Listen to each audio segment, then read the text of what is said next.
Assalamualaikum warahmatullahi wabarakatuh.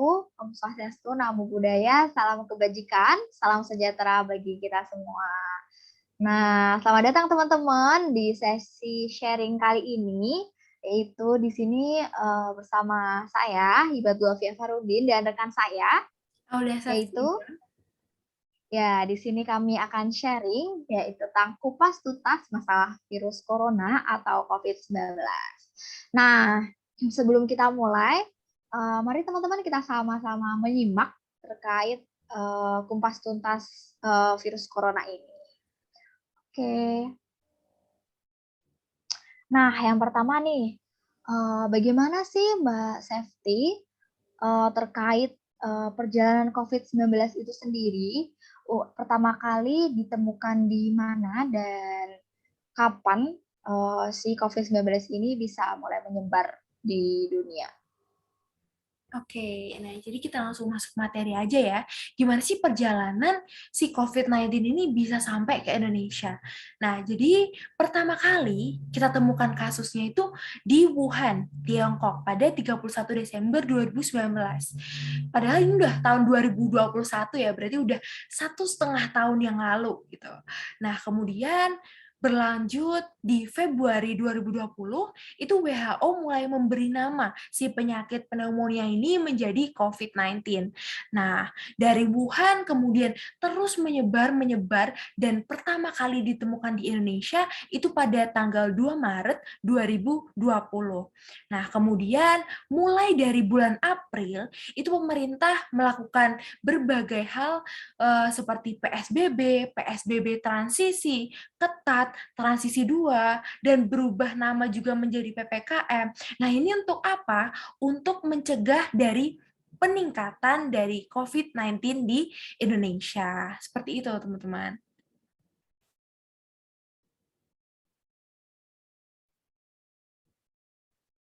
Nah, terus sebenarnya virus COVID-19 itu apa sih Mbak Safety? Oke, nah COVID-19. COVID-19 itu namanya adalah novel coronavirus atau 2019 nCoV. Nah, jadi dia ini adalah virus yang utamanya itu menyerang di saluran pernafasan gitu. Nah, jadi dia itu bisa lewat mata, hidung maupun dari mulut gitu. Nah, seperti yang sudah disinggung sebelumnya, jadi awalnya itu berasal dari Wuhan, Tiongkok. Nah, jadi si novel coronavirus ini dia satu keluarga dengan virus yang menyebabkan SARS dan MERS. Nah, jadi virus corona COVID-19 ini juga disebut dengan SARS-CoV-2 gitu, teman-teman. Oke, berarti sebenarnya COVID-19 dan SARS-CoV-2 itu sama ya, Mbak Iya, Safety? sama gitu Mbak Wafi. Oke. Nah, bagaimana sih Mbak Safety penyebaran COVID-19 ini kok bisa COVID-19 ini tuh menjadi pandemi gitu? Nah, jadi kalau misalnya mekanisme penyebarannya ini yang bisa berlangsung sangat cepat gitu. Soalnya bisa melalui kontak langsung maupun kontak tidak langsung. Nah, jadi kalau misalnya kontak langsung itu misalnya nih Mbak Wafi sama aku, kita makan bareng, kita pokoknya jaraknya deket, kemudian kita ngobrol, kita nggak pakai masker gitu ya. Nah, itu bisa menjadi salah satu transmisi untuk dari COVID-19 ini. Nah, kemudian kalau misalnya secara tidak langsung, itu misalnya nih, ada orang kena COVID, kemudian dia ada gejalanya batuk, kemudian bersin, kemudian sampai mengeluarkan ludah atau air liur gitu ya. Nah, terus air liurnya nempel di mana-mana. Misalnya dia batuk tapi nggak ditutup, terus habis itu kena ke meja, kena ke kursi. Nah, terus meja kursinya kepegang deh sama orang lain. Nah, terus tangannya si orang lain itu dipakai buat menyentuh pada daerah wajah. Nah, itu bisa juga menjadi transmisi dari COVID-19 gitu. Nah, selain itu juga bisa melalui udara, yaitu lebih tepatnya adalah aerosol. Jadi bisa melalui berbagai macam hal ini Mbak Wafi. Makanya kenapa kok bisa cepet banget kok nyebarnya kemana-mana sampai ke Indonesia juga, padahal dari Tiongkok yang nan jauh di sana gitu Mbak. Berarti benar-benar masif ya Iya, COVID-19 ini. iya. Oke.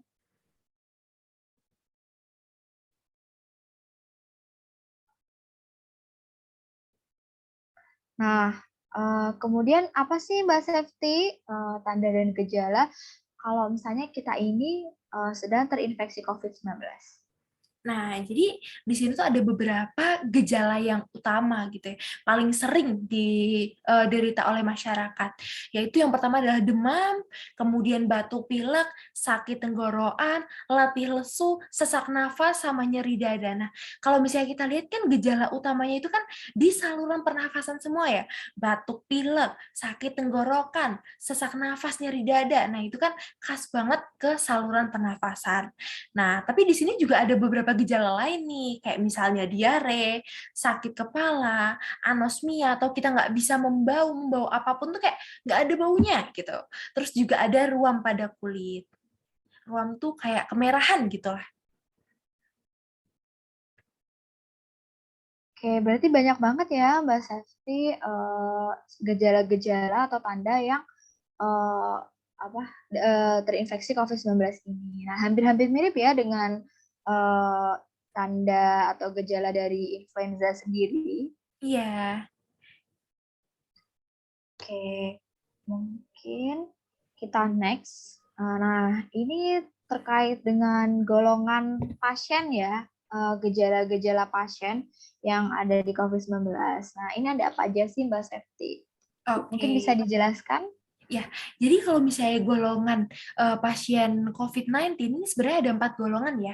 Jadi yang pertama adalah dia tanpa gejala atau kadang tuh masyarakat nyebutnya OTG gitu, orang tanpa gejala. Nah, kemudian ada pasien dengan gejala ringan, gejala berat, dan gejala sedang gitu. Sedang dulu ya, baru berat gitu ya. Nah, jadi kalau misalnya perbedaannya dari 4 golongan ini apa sih gitu.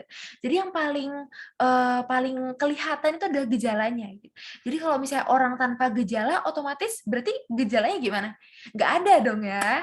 Nah, jadi frekuensi nafasnya masih bagus, 12 sampai 20 kali per menit, saturasi oksigennya juga masih di atas 95 derajat. Biasanya kita sekarang cek pakai oximeter kayak gitu. Nah, jadi kalau misalnya masih bagus semuanya, berarti bisa dirawat di rumah dong ya, isolasi mandiri di rumah maupun bisa juga di fasilitas isolasi di pemerintah. Nah, Oke, kemudian betul beda banget. lagi nih. Mungkin Beda tadi lagi. maksudnya saturasinya 95% ya Mbak Septi? Iya. Atau 95 derajat tadi? Oh iya, Sembilan sembilan puluh puluh lima lima persen ya? persen. Maaf ya teman-teman. Karena terlalu bersemangat ini untuk menjelaskan gitu ya. Oke, Nah, mungkin bisa di next. oke, Baca. sebentar. Untuk pasien dengan gejala ringannya, nah ini berarti kalau tanpa gejala, nggak ada gejala sama sekali, kalau ringan ada gejala, tapi dikit-dikit. Kayak misalnya demam, batuk, sakit kepala, anosmia, yang udah disebutin tadi di awal tadi, tapi cuman dikit-dikit doang. Nah, terus di sini frekuensi napasnya juga masih bagus. Masih 12 sampai 20 kali per menit, saturasinya juga masih bagus, masih di atas 95% gitu. Nah, di sini aku mau jelasin dikit frekuensi nafas itu apa sih? Jadi frekuensi nafas itu gimana cara pengembangan dinding dada kita. Jadi kita ngitung nih, dada kita tuh mengembang berapa kali gitu pas setiap 1 menit gitu. Jadi normalnya 12 sampai 20 kali. Nah, untuk tempat perawatannya juga masih mirip sih sama OTG, tapi kalau pasien dengan gejala ringan itu, kalau mau isolasi di rumah, itu harus memenuhi dari syarat isolasi mandiri gitu. Untuk terapinya pasti akan diberikan oleh tenaga kesehatan yang lebih berpengalaman, lebih profesional gitu. Seperti itu.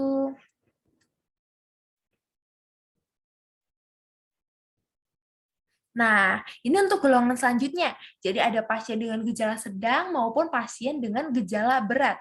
Nah, jadi kalau pasien gejala sedang, ya berarti gejalanya mirip yang gejala ringan, tapi dia lebih lebih lebih apa ya? Lebih sedikit berat gitu ya.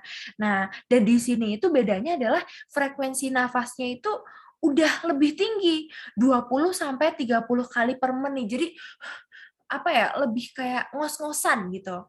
Kemudian saturasinya juga sudah kurang dari 95%. Nah, di sini tuh ada sesak nafas tetapi tidak ada distres pernafasan gitu.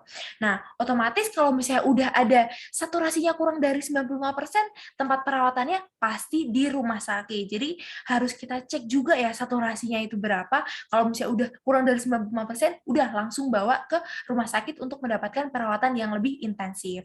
Nah, kemudian untuk pasien gejala berat atau klinis, nah dia tuh gejalanya tuh udah paling paling parah daripada semuanya. Kemudian di sini frekuensi nafasnya juga udah lebih dari 30 kali per menit, saturasinya juga kurang dari 95 derajat, sesak nafas, ada juga distres pernafasan gitu. Nah, kalau misalnya nggak segera ditangani nih pasien berat ini, bisa masuk ke kritis gitu. Kritis ada apa? Ada gagal nafas, bisa sepsis, shock, dan lain-lain gitu ya. Nah, jadi kalau misalnya pokoknya udah mulai sedang, mau ke berat, pokoknya langsung bawa ke rumah sakit gitu ya. Kalau misalnya berat, langsung ke ICU gitu. Nah, untuk terapinya sama seperti yang tadi, pasti akan diberikan oleh tenaga kesehatan fasiankes yang lebih profesional. Untuk lama perawatannya juga semuanya rata-rata itu 10 hari isolasi sejak timbul gejala, kemudian kalau misalnya yang ada gejala itu ditambah minimal 3 hari bebas gejala. Kalau misalnya yang OTG tadi 10 hari sejak dites gitu, karena nggak ada gejala. Jadi 10 harinya sejak pengetesan gitu. Nah, kalau pasien berat ini beda lagi. Lama perawatannya sampai dia PCR-nya negatif dan klinisnya membaik. Gitu, teman-teman. Oke, berarti dari beberapa golongan yang ada terkait dengan pasien-pasien ini tuh untuk gejala, kemudian juga untuk terapi dan lama perawatan tuh berbeda-beda ya, Mbak Sesti. Iya. Oke, Ya, setiap orang berarti kita berbeda. juga harus mengenali diri kita ya, Ya, kita ini termasuk golongan pasien yang apa itu salah satu apabila poin terkena penting. COVID-19. Oke, Ya. baik.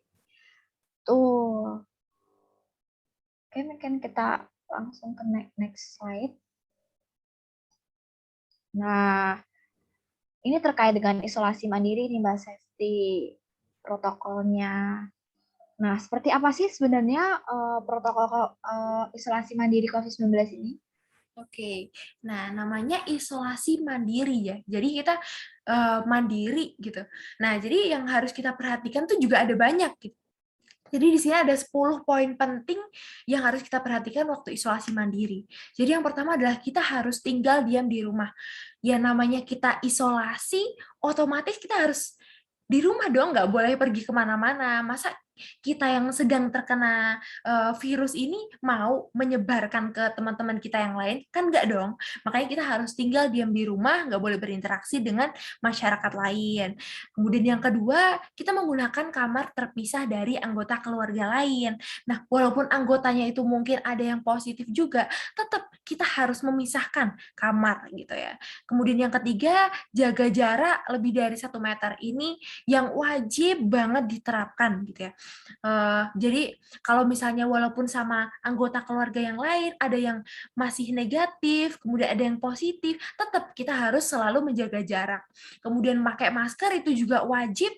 Kemudian juga yang kelima adalah mengukur suhu tubuh. Nah, jadi kan kita yang mengerti diri kita sendiri, seperti yang tadi sudah disampaikan oleh Mbak Wafi, jadi kita yang tahu kita lagi demam atau enggak. Terus habis itu kita harus rutin untuk cek suhu kita. Nah, kayak gitu. Kemudian yang keenam adalah kita menghindari pemakaian bersama. Alat makan, alat mandi, spray, pokoknya kita semua harus mandiri. Isolasi mandiri. Jadi kita apa-apa mandiri. Habis makan langsung cuci piring sendiri gitu. Mandi pakai alat sendiri. Kamar mandi juga kamar mandi sendiri gitu. Nah, kemudian yang ketujuh adalah kita menerapkan dari PHBS atau perilaku hidup bersih dan sehat. Kita makan makan yang bergizi otomatis karena tubuh kita lagi melawan virus, jadi kita harus kasih pasokan makanan yang enak-enak yang bergizi seimbang kayak gitu terus. Kemudian kita juga harus mencuci tangan pakai sabun, itu juga tidak boleh ditinggalkan. Dan yang kedelapan adalah berjemur setiap pagi di bawah sinar matahari. Yang kesembilan, kita juga harus sering membersihkan benda-benda dengan cairan desinfektan gitu ya, biar nggak ada virus-virus yang menempel. Nah, yang ke-10 dan yang tidak kalah penting ini, kita harus menghubungi fasilitas pelayanan kesehatan jika kondisi kita memburuk gitu. Ada pertanyaan nih Mbak Safety. Ya. Sebenarnya apakah cukup kita hanya mengkonsumsi suplemen vitamin D tanpa kita harus berjemur tiap pagi atau olahraga begitu Mbak Safety Oke. untuk Nah, isolasi jadi mandiri ini? Oke, izin menjawab ya. Jadi kalau misalnya obat-obatan, suplemen, nah itu tuh hanya mengandung vitamin D yang inaktivasi, jadi belum aktif vitamin D-nya. Nah, jadi masih perlu kita jemur, kita kenain sinar matahari biar diaktifin nih vitamin D-nya. Kalau misalnya vitamin D-nya masuk tapi nggak aktif kan juga belum maksimal. Jadi harus kita maksimalkan dengan kita tetap berjemur, kemudian juga olahraga seperti itu, Mbak Wafi.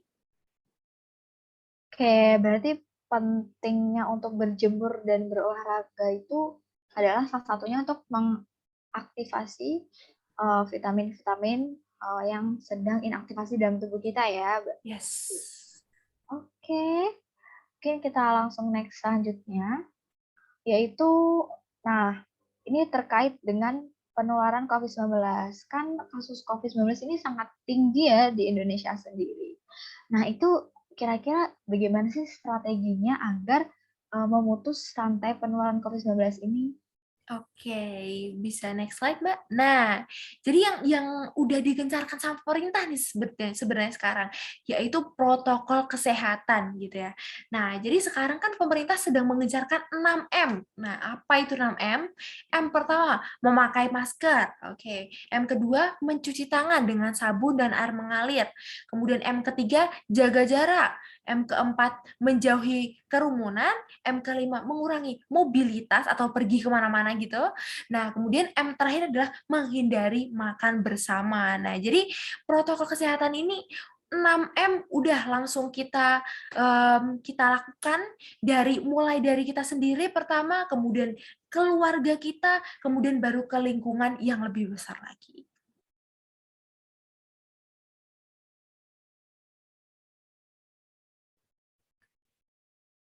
Oke. Yes. Mungkin mic-nya Mbak Wafi? Nah, oke. Maaf, tadi masih di-unmute ya ternyata. Iya. Oke, nah tadi kan mungkin sudah dijelaskan ya Mbak Safety terkait protokol 6M. Nah, yang salah satunya yaitu mencuci tangan. Nah, sebenarnya mencuci tangan yang baik dan benar dan efektif untuk membunuh virus dan bakteri itu seperti apa sih? Oke, nah jadi di sini kita akan belajar juga nih cara mencuci tangan dengan benar. Nah, jadi di sini ada 6 langkah cuci tangan gitu ya. Nah, jadi yang pertama kita pastiin tangan kita itu udah dikasih sabun dong. Masa kita cuci tangan nggak ada sabunnya gitu ya. Nah, ini aku contohin pakai desinfektan. Oke, misalnya kita udah kena nih dua-duanya, udah kena dari sabun. Nah, kemudian adalah kita ke telapak tangan dulu. Yang kedua adalah ke bagian punggung tangan dan sela-sela jarinya. Nah, ini. Kemudian ke sela jari yang di bagian tengah. Kemudian yang keempat, itu dalam kondisi mengunci. Jadi jari-jari mengunci, kemudian kita gosok pada bagian tengahnya. Kemudian selanjutnya kelima adalah di ibu jari. Nah, seperti ini. Nah, dan yang terakhir keenam adalah jari-jari di bagian tengah telapak tangan. Kita membersihkan kuku-kuku ini, ceritanya. Nah, jadi ini, dan kemudian bisa kita lihat ya, kalau misalnya di gambar yang 6 langkah cuci tangan, itu dia ada singkatannya. Ya, tepung secipupu. Ya, jadi itu singkatannya, tepung secipupu. Telapak tangan, punggung, sela-sela jari, mengunci, putar-putar ibu jari, dan putar-putar jari di telapak tangan. Begitu, Mbak Wafi. Wah, berarti benar-benar mencuci tangan dengan 6 langkah ini harus kita terapkan sehari-hari ya. Yes. Karena benar-benar berfungsi untuk membunuh kuman dan juga bakteri. Ya. Oke, mungkin kita langsung ke next slide. Nah, selanjutnya itu terkait sharing-sharing terkait vaksinasi. Nah, sebenarnya apa sih vaksin itu, Mbak Sef?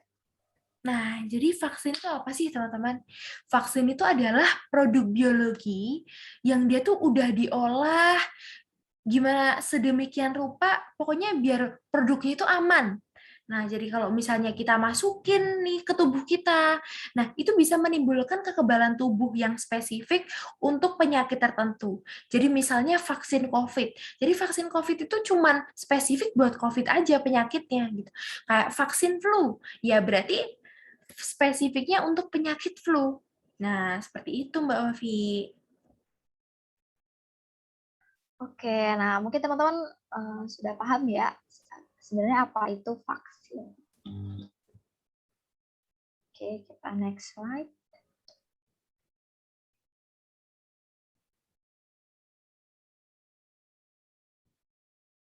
Nah, terus nih, sebenarnya bagaimana sih vaksin itu dia bekerja dalam tubuh kita untuk melindungi diri kita sendiri? Oke, nah jadi di sini tuh kita kan tahu misalnya di diri kita itu di sini ada berbagai kekebalan tubuh ya di dalam diri kita. Nah itu yang diibaratkan mungkin seperti tentara gitu ya. Nah jadi kalau misalnya tentara itu kan kita harus tahu dong tentara itu musuhnya siapa gitu. Nah si vaksin ini yang sudah disuntikkan ke dalam tubuh kita ini adalah sebagai pelatih tentara itu, yaitu pelatih kekebalan tubuh kita. Nah, jadi pelatih tentara kita untuk mengenali siapa sih sebenarnya musuh kita gitu ya. Nah, kalau misalnya vaksin COVID-19, ya udah berarti si vaksin ini melatih untuk tentara-tentara kita itu mengetahui musuh kita itu si COVID-19. Oh, dia si COVID-19. Jadi kalau misalnya nanti virusnya tiba-tiba masuk ke dalam tubuh kita, jadi udah kenal, oh ini virusnya. Jadi kita harus kenali, kita harus lawan. Jadi bisa meningkatkan dari imun tubuh kita. Seperti itu, Mbak. Oke, berarti setiap penyakit yang berbeda juga berbeda jenis vaksinnya ya, Mbak Iya, Sefi. benar itu. Oke, mungkin kita next. Yaitu terkait dengan manfaat vaksinasi sendiri, Mbak Safety. Itu seperti apa ya? Nah, jadi di sini kita bisa lihat nih ada ilustrasinya. Jadi ada dua gambar ya, gambar yang atas dan gambar yang bawah. Nah, yang putih itu dia sehat, tapi dia nggak diimunisasi. Kalau kuning dia sehat dan sudah diimunisasi. Kemudian yang merah dia orang yang terinfeksi gitu ya. Nah, jadi bisa kita lihat kalau misalnya gambar pada bagian atas, nah gambar pada bagian atas tuh putih-putihnya banyak, yang dia orang sehat semuanya. Nah, tapi dia nggak diimunisasi dan ada 3 orang terinfeksi bisa menularkan. Nah, kemudian kita bandingkan ke bagian yang bawah nih, yang bagian kiri bawah. Nah, dia itu sama-sama 3 orang terinfeksi, tapi lebih banyak yang orangnya itu sudah diimunisasi gitu loh. Nah, kemudian kita biarkan mereka berinteraksi, kita biarkan mereka melakukan sesuatu gitu ya. Nah, kemudian kita lihat deh hasilnya gitu selama beberapa saat, beberapa minggu. Nah, yang bagian atas itu orang sehat yang tidak diimunisasi itu bisa terkena oleh tertularkan dari orang yang terinfeksi gitu ya. Jadi malah jadi merah semua, lautan lautan merah ya, lautan api gitu ya. Nah, jadi malah menginfeksi dari hampir semuanya gitu ya. Nah, padahal pada bagian bawah orang yang sehat sudah diimunisasi, itu dia akan melindungi gitu, melindungi orang-orang yang belum diimunisasi sehingga si orang yang terinfeksi itu nggak bisa menularkan kemana-mana. Jadi tetap ada 3 teman-teman, 3 merah tetap jadi 3 merah gitu ya. Nah inilah namanya herd immunity gitu jadi teman-teman. Nah jadi vaksinasi itu sangat bermanfaat gitu ya.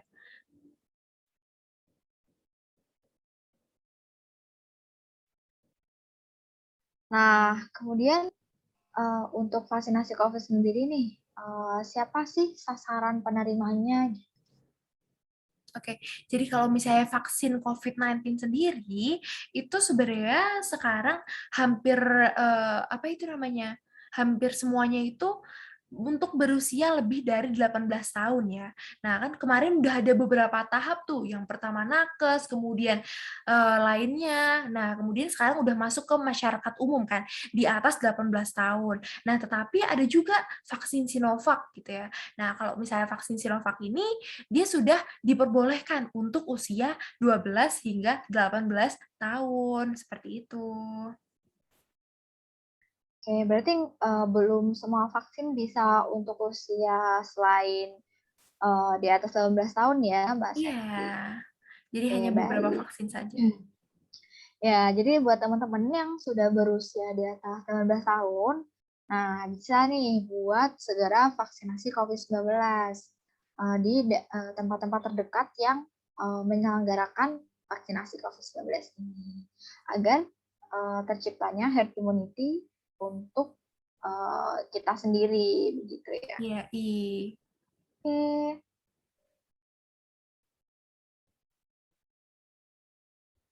Nah, ini terkait dengan pelayanan vaksinasi COVID-19 sendiri itu seperti apa sih, Mbak Septi? Nah, jadi kalau misalnya pelayanannya sendiri, itu yang pertama otomatis kita harus udah tahu ya, kita mau vaksin di mana, vaksinnya kapan, ya udah kita harus datang dong dengan tepat waktu sesuai jadwal. Nah, kemudian kalau misalnya di pelayanan vaksin, itu dia ada 4 meja.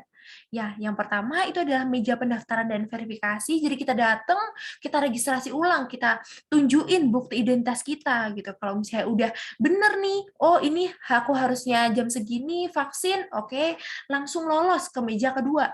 Nah, meja kedua di sini adalah kita melakukan screening. Jadi kita di sini dicek suhu, dicek tekanan darah, kemudian juga dicek kondisi kita gimana gitu. Kalau misalnya kita sehat, nah bisa dilakukan vaksin nih. Nah, langsung ke meja yang ketiga, kita vaksin nih.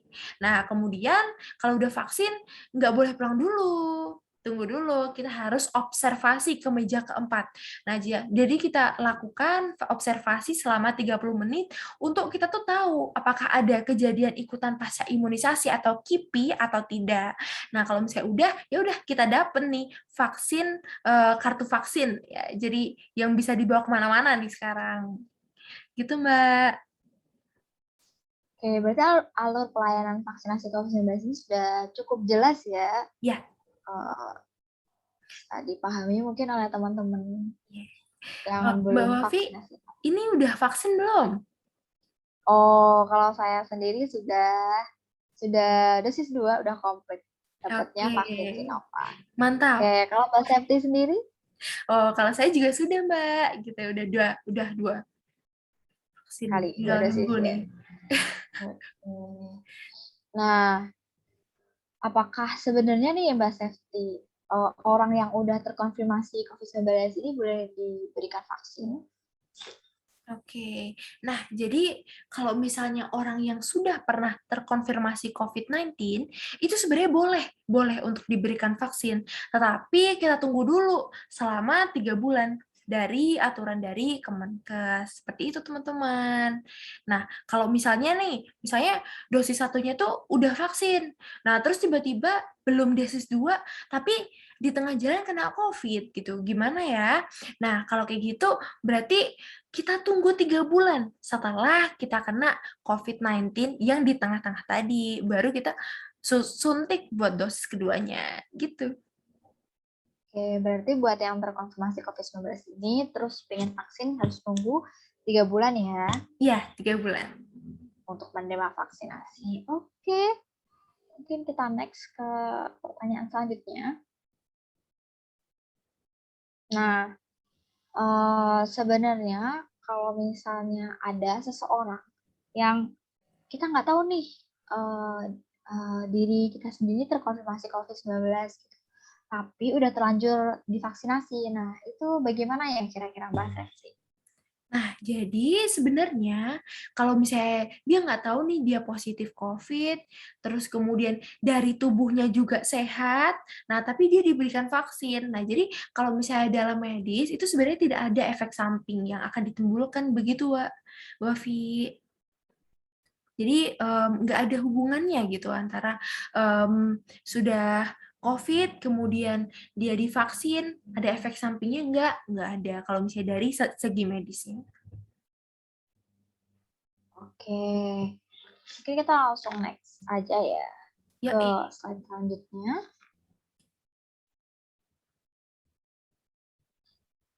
Nah, sebenarnya ada nggak sih Mbak Safety efek samping dari vaksinasi itu sendiri?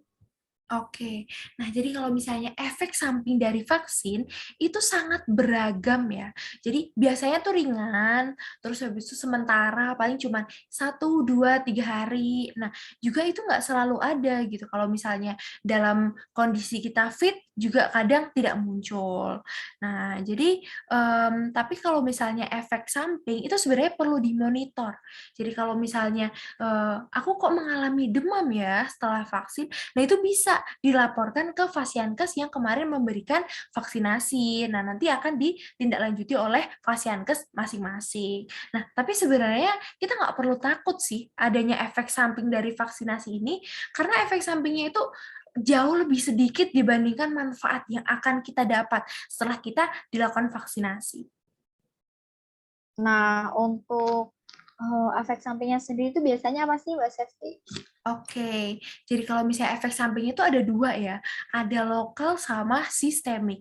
Nah, jadi kalau misalnya lokal itu maksudnya cuma satu daerah aja, misalnya rasa sakit, kok aku nyeri ya, kok aku sakit ya kemarin disuntik, kok di sini tuh kayak ada apa kayak belentung gitu, maksudnya apa ya bengkak gitu ya. Nah, itu Ya, kuping namanya adalah kemerahan. ya, kemerahan tuh juga bisa di daerah bekas suntikan. Nah, itu namanya efek lokal. Nah, kalau misalnya sistemik itu seluruh tubuh gitu. Kayak misalnya demam, demam kan seluruh tubuh. Kemudian juga pusing, tapi kalau pusing jarang sih, tergantung setiap orang masing-masing gitu. Jadi tidak semua orang apa ya? Jadi efek samping ini nggak akan terkena semua orang ya, Iya, beragam, tergantung Mbak. imunnya masing-masing. Betul Iya, begitu berarti ya. ya betul Oke. sekali. Nah, ini nih pertanyaan yang sering-sering selalu ditanyain.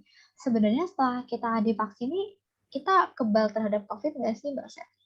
Oke, nah jadi buat pertanyaan ini tuh kayak misalnya kita pakai helm ya, Mbak Wafi. Nah jadi kalau misalnya kita pakai helm, kita mau naik motor gitu ya. Tapi kan maksudnya helm ini kan bukan berarti kita nggak bakal terjadi kecelakaan kan di sepanjang perjalanan. Nah jadi helm itu fungsinya adalah untuk mengurangi dari gejala kalau misalnya kita tiba-tiba ada kecelakaan di jalan. Jadi melindungi dari tubuh kita atau terutama adalah kepala kita gitu. Nah, jadi ini kayak vaksin. Jadi kalau vaksin masuk ke dalam tubuh itu tuh bukan berarti dia 100% membuat kita kebal sama COVID-19. Nah, tapi bisa mengurangi dari gejala kalau misalnya kita kena COVID. Misalnya kalau kita kena COVID yang lainnya pada demam, yang lainnya pada sakit tenggorokan gitu. Ternyata pas kita habis divaksin gejalanya tuh nggak ada sama sekali gitu yang OTG tadi. Nah, itu.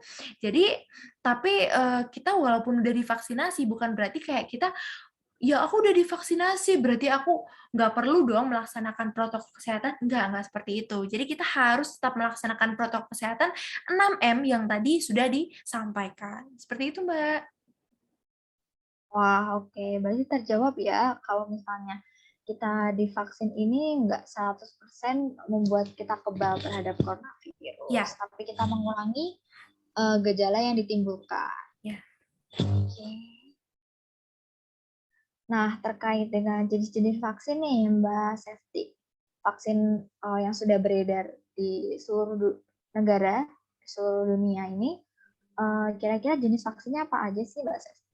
Oke, nah jadi kalau misalnya jenis vaksin COVID ini, kalau misalnya yang ditampilkan dari sini itu kan cuman sedikit ya dari seluruh vaksin yang ada di dunia gitu ya. Nah, tapi kalau misalnya di Indonesia sendiri yang sudah banyak peredarannya itu yang Sinovac, AstraZeneca, Moderna, Pfizer. Nah, itu pasti masyarakat lebih sering mendengar gitu ya. Kalau misalnya jumlah dosisnya juga beragam gitu. Ada yang 2 kali suntik, ada yang kalau CanSino itu 1 kali suntik, tapi ini kayaknya belum ada di Indonesia. Nah, kemudian juga dosisnya berbeda-beda, tapi rata-rata itu 0,5 mili per dosis, kecuali Pfizer. Pfizer nih hanya butuh 0,3 mili. Nah, kemudian intervalnya juga bermacam-macam sekali. Jadi kita harus tahu, kita tuh disuntik vaksin apa sih? Jadi aku harus vaksin kedua atau enggak? Aku harus vaksin yang kedua tanggal berapa? Intervalnya berapa? Nah, itu.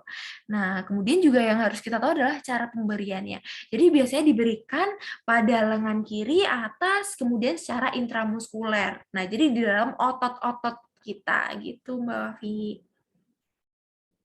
Oke, berarti cukup banyak ya sebenarnya Iya, jenis-jenis dari vaksin COVID-19. iya.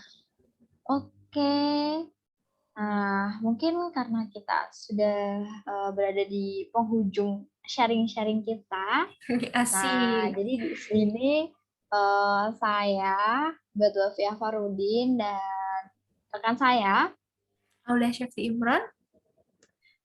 kami di sini pamit undur diri.